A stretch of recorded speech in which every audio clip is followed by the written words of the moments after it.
turbulent and violent days of the Middle Ages came to an end in England, the design of buildings began to change dramatically. Defence was no longer the main priority. Instead, fortified houses and castles gave way to grand country houses, which were much more comfortable places to live in. But the wealthy folk of Tudor England wouldn't have been able to take possession of such magnificent new homes if it hadn't been for the skills and efforts of one particular type of craftsman. This was the age of the carpenter.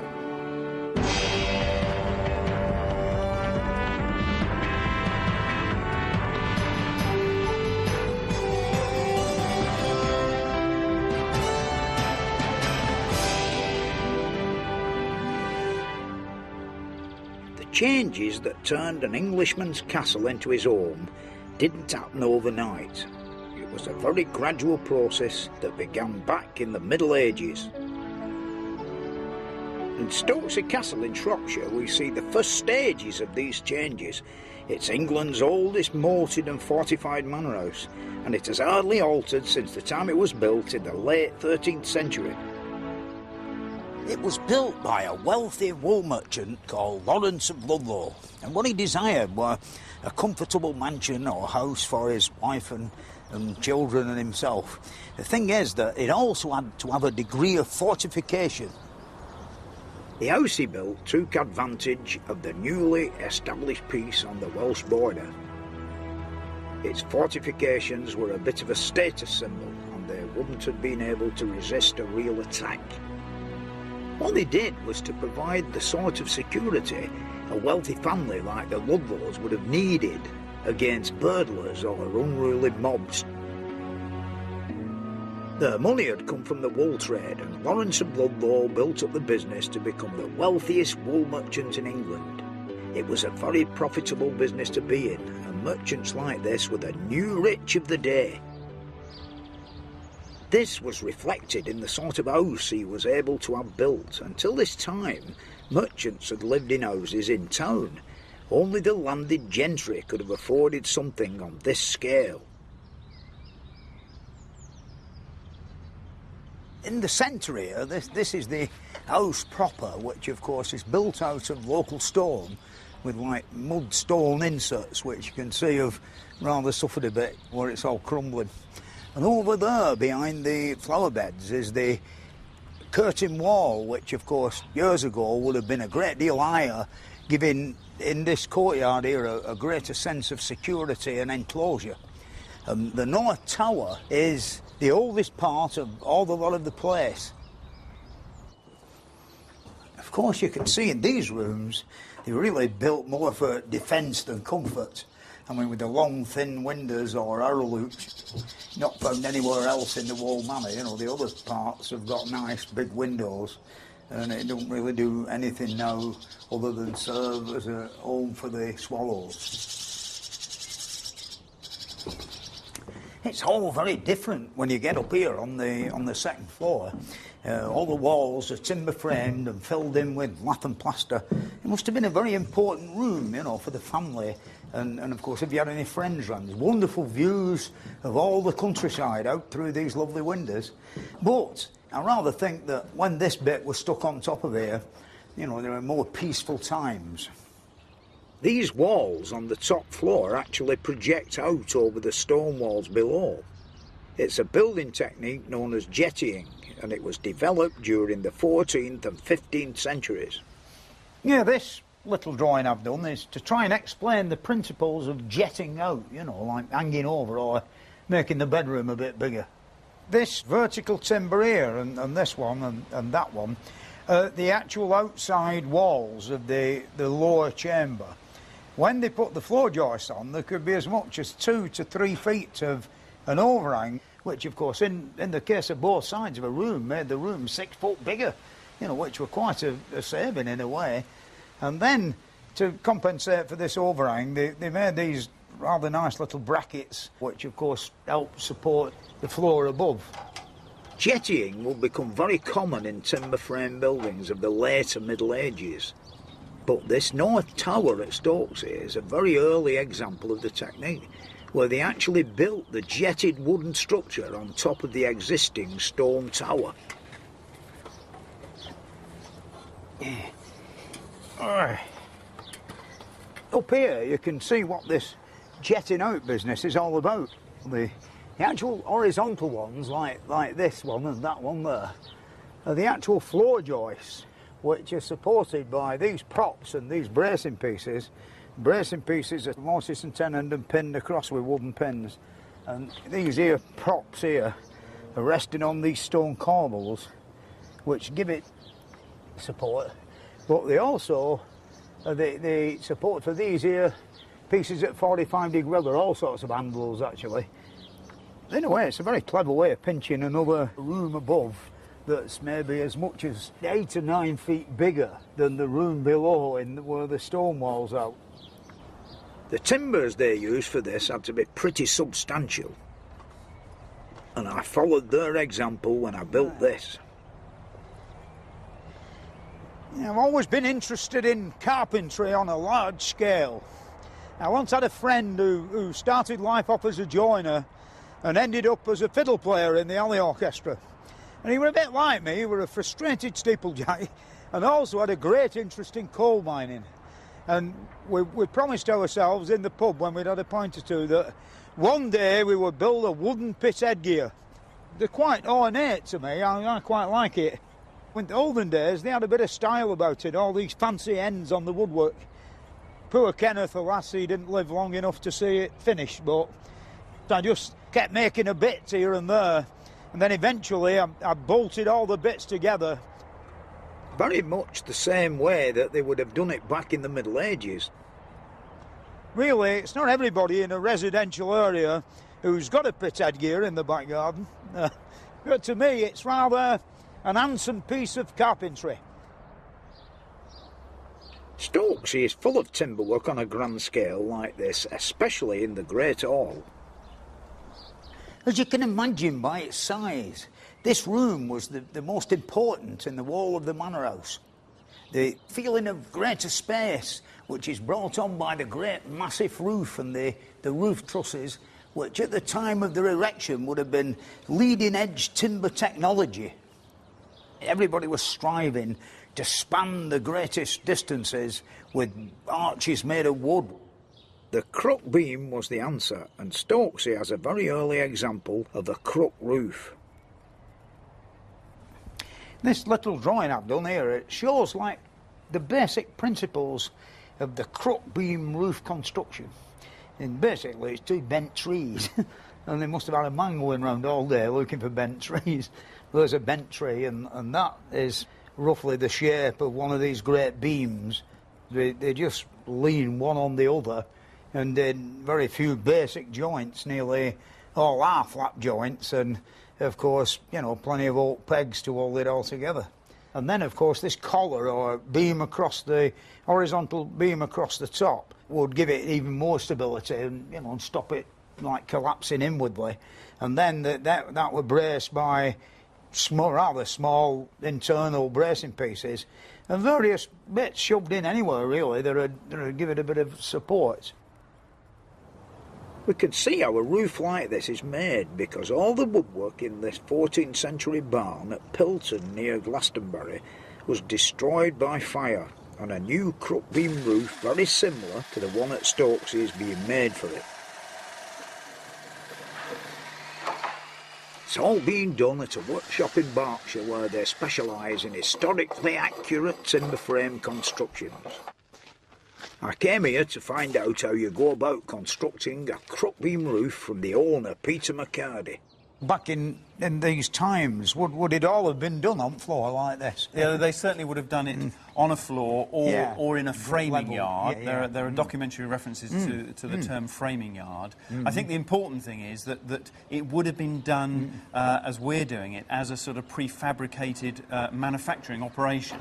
But it's quite an operation just getting timbers as big as this and as heavy as this together. Although we've got the forklift to help us, I mean, most of it is done we use a big commander, you know, a big wooden mallet, just as they would have done back in, 1280. The holes you can see are for the pegs that hold the joints together. Each one has got to be cut from a log like this and then shaped by hand. For a roof of this size, they have to make around 1,000 of them. Would you like to have a go? Yeah? Now that I know you want a octagonal shape and not round, right, I'll be all right. Right. Hey. This little bit in there, it's not... that little metal bit, you know. Yeah, it's getting a bit goosed, isn't it? The timber has to be really green for a lot of these hand tool operations. The softer the wood, the easier the job. Then they let them dry out and harden for about 3 or 4 weeks. Yeah. So you see, these are the main collars, and these are the upper cruck, second tier of crucks, and then we've got in between them we've got these intermediate principles, and we're now marking and jointing in the purlins here. I mean, when you think just to lift something as big as this from the horizontal to the vertical must have been a rare feat, and must have had a lot of men and a lot of rope and a lot of swearing, no doubt. The technique of cruck beam construction was used throughout the later Middle Ages and can be seen in houses large and small, like this cottage in the village of Laycock. Jettying wasn't just for the rich folk either. Here at Laycock, the villagers lived by weaving, and when the wide looms were introduced in the 15th century, many of them had houses built with jetted out first floor rooms to accommodate their new machines.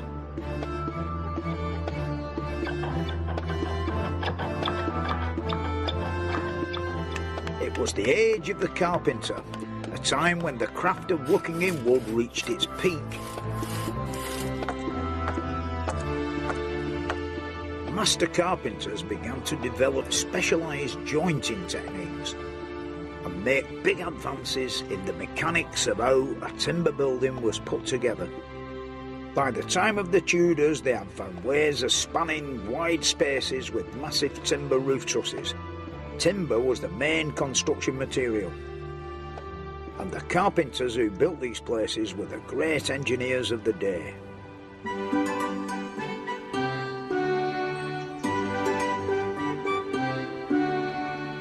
Little Morton Hall in Cheshire is one of the finest examples of timber-framed architecture in England.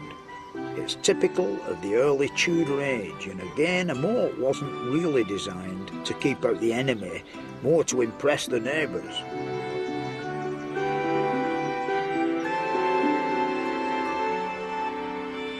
It was built over a period of 120 years in the 15th and 16th centuries by 3 generations of the Morton family, who had been powerful local landlords since the 13th century. The main building materials about this time were still timber, especially in north of England. They basically set off with a plinth of stone or brick, and then made these frames that weren't very big. They only did like 1 story at once, and stuck them up on the edge of the stonework, and then interlaced them with all sorts of bracing pieces, as you can see. Considering the amount of acreage of land that the Mortons owned, they mustn't have been short of a few oak trees when they started building this place. The timber would arrive here still in the round and would be split with iron wedges and then cleaned up with an adze. Then the mortises and the tenons worked on the ends of each piece. And then, of course, the beginnings of the erection with the pegs and the holes through. I've made this small model to try and portray how they went about building half-timbered houses in Tudor times. One of the first pieces would be a corner post, which would be stuck in the mortise hole, possibly hold itself up with a couple of pegs in. So we've got the corner post up, you know, like so. And then the cross members, like that's all been marked so we know exactly where it fits. When you look at half-timber buildings, the vertical ones are never very long, maybe 10 or 12 feet. 2 or 3 decent lads, you know, of reasonable fitness and strength could get one like this and manhandle it up and more or less shove it together like I've done. And of course then more pegs in the holes to sort of hold it all together, and then finally the top rail, which would be dragged up, no doubt on ropes, tied to a couple of pieces of fir pole sticking up. And then when they got it, you know, up in sky like this, you'd get that tenon in, and then this tenon in next one, and of course more pegs then in the holes to fill in the spaces in between the framing. The first ideas they come up with were like lath and plaster, which is really just chopped sticks that were nailed into a sort of rebate, and then they plastered it with a mixture of cow dung, sand and lime, and of course they referred to it as wattle and daub. They did it both sides, so it held an air cavity in between, which of course would be good insulation. But you do see examples of a great crack all the way around the edge where everything shrunk, and I suppose the draft holes in the winter. The big weakness of half-timbered buildings is the ends of the vertical framing, because where they touch the stonework, you know, there were no fancy damp courses or out like that. The rot setting at the bottom, some must have gone rotten quicker than others. That's why the thing goes, you know, downhill, and all the horizontals end up piddly-piddly, like this lot behind me. It almost looks as though it could all come tumbling down at any time.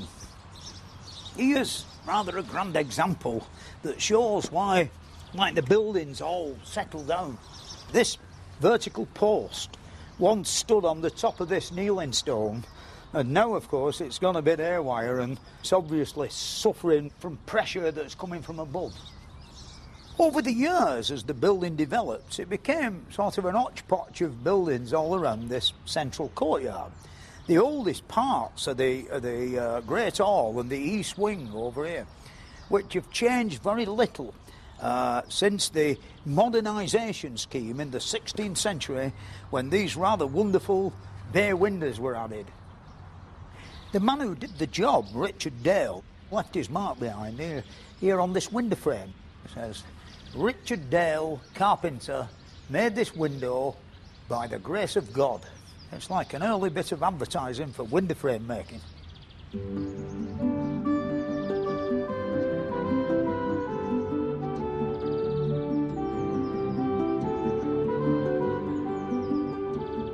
One of the secrets of the carpenter's trade was the variety of joints he would use in a building like this to hold it together.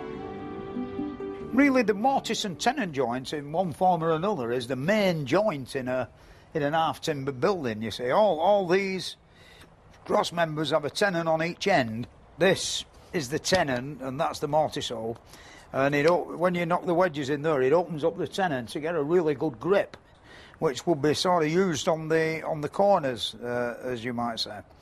The other joints is like an open-ended mortise and tenon joint, which you can do a lot of interesting things with. You know, you can make octagonal-shaped structures, and it goes together in any way. You know, you're no trouble struggling getting it together. It also were handy for extending the length of a beam, but it wouldn't be any good under compression. You know, it'd just snap. And then, like, the simplest one of all, really, is just an half-lap joint. It could be used like the other mortise and tenon joint on corners like up here, you know, sort of style. They were all clever lads with these fancy joints. One of the things that makes Little Morton stand out is the fact that there's all this lovely stuff in between the framing, which of course is all made of wood. The beautiful four-leaf clovers are called quatrefoils, and of course they're sawn out of one solid lump of wood to that shape. In the olden days, the more fancy work you had on your half-timbered house, the richer you were, so the Mortons must have been quite well-to-do. We don't have any record of how much time Richard Dale spent on this work, or how many men he had working for him. But it must have taken a heck of a lot of man-hours to do woodwork as elaborate as this. What we do know is that he became a good friend of William Morton, and they spent a lot of time working together on their plans for the house. It wasn't until the 1570s, when the Mortons had already been at it round the back for 100 years, that they decided to build this new and splendid frontage. About that time, long galleries became all the rage. Any house that were worth anything had got to have a long gallery. You've got to show the neighbours the one-upmanship thing. And the long gallery is basically a long, thin room built right on top of the house, purposely put there to engage your neighbours in entertainment and exercisable, like a bit of an L studio thing on top of your own house.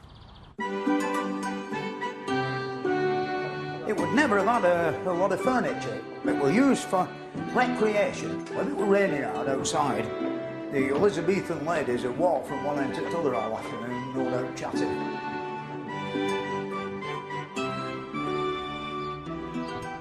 So the Morton family decided they'd have to have one. The trouble was, they had the idea after the building work on the South Range had begun. What they did was to stick this long gallery on top of the roof without putting any proper support in for it. And the result was a bit of a disaster. There's nothing really wrong with a timber frame construction. You know, it's very strong. I'd rather think almost earthquake-proof if it's, you know, done all right, but not been messed about with in any way. You know, people cutting holes in where they shouldn't do. The thing is, this were like never right from the beginning. There's obviously evidence that what's underneath the floor is not very hot, is it? You know, it's all gone hiddly-piddly that way. Through the excessive weight on the roof of these stone flag slates, the windows and the framing have started to go outwards, and way back in distant past there's been an attempt to stop this by fixing up some, well, there would be about 8x5 balks of oak which are anchored to the wall plates in an attempt to stop it going out. And then at a later date still, there's iron tie rods been inserted to help again.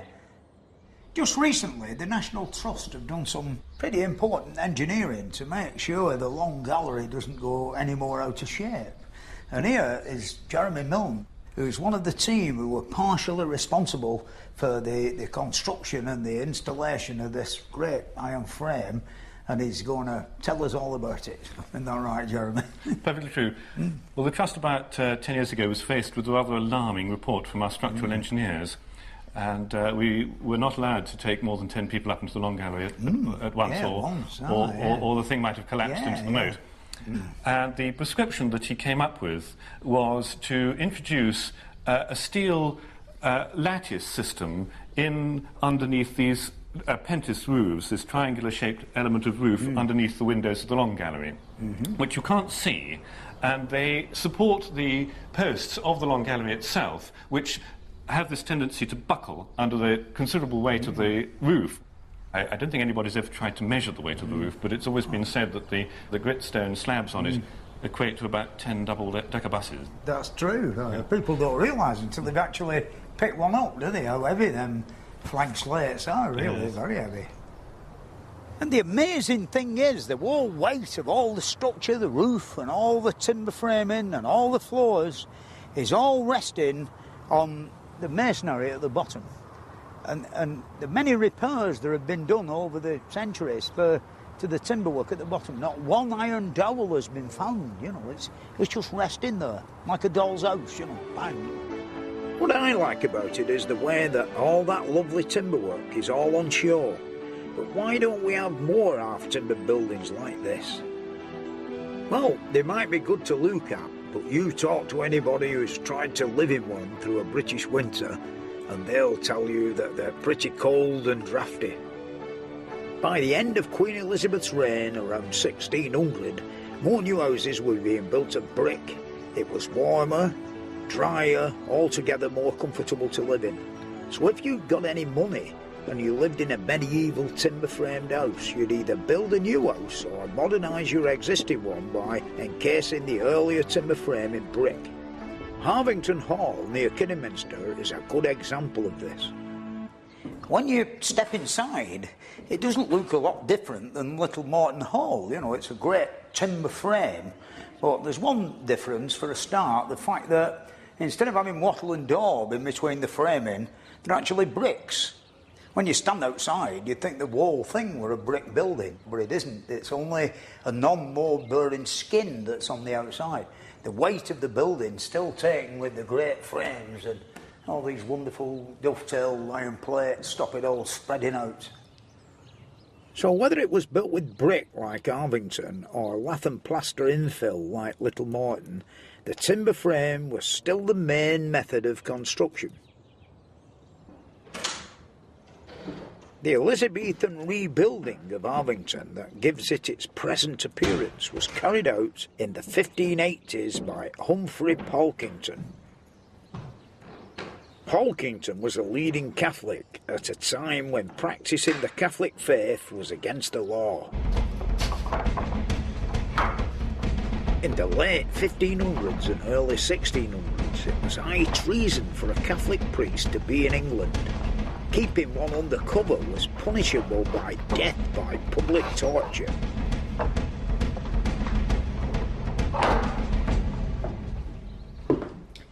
These hideaways have got to be very cunningly hidden amongst the joinery and the staircase in this instance.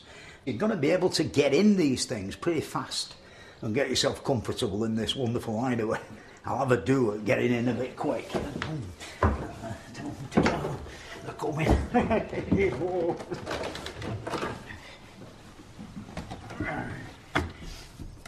And once you'd got in here and the authorities were only still halfway down the drive, this is like a double hideaway. There were actually another frame here with bricks in, and the hinges and the catch here are still in place. The room behind me is quite large, really. It's about 6 feet, a 6 foot cube, actually. I should imagine an hour or two wouldn't have been so bad, but when the powers that be were playing real hide and seek with a serious ending if they got you, maybe a week of searching round your house, it get a bit claustrophobic after that, I rather think. Harvington Hall contains the finest series of priest halls to be found anywhere in the country, and 4 of them are situated round this very staircase and show the trademarks of one Nicholas Owen. Nicholas Owen trained as a carpenter and a mason, and he was without a doubt one of the best builders of hiding places in all of history. His trademark was the different layers you had to get through to find the hide. Where's the hide in here? This raised platform used to be a boot cupboard with panelling on walls, but take a look at this. Hey. I don't think they had as much Guinness as I had in them days.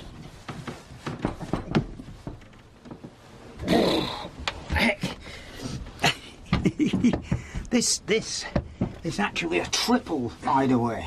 Of course, before you could come through that slot that I've just come through, you've got to move the doors off the cupboard, shift a few books, then shift the oak panelling, and then eventually you come to this beam, swing that open, and then you were in, Very claustrophobic in here. I rather think that mead weren't quite as fattening as Guinness.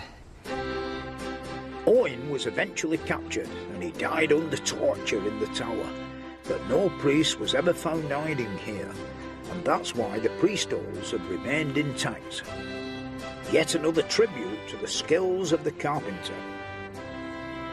Next week I'll be going north of the border to have a look at the work of some Scottish builders and to look at one of the most important works of a Scotsman who created a style of building that was so distinctive it was named after him.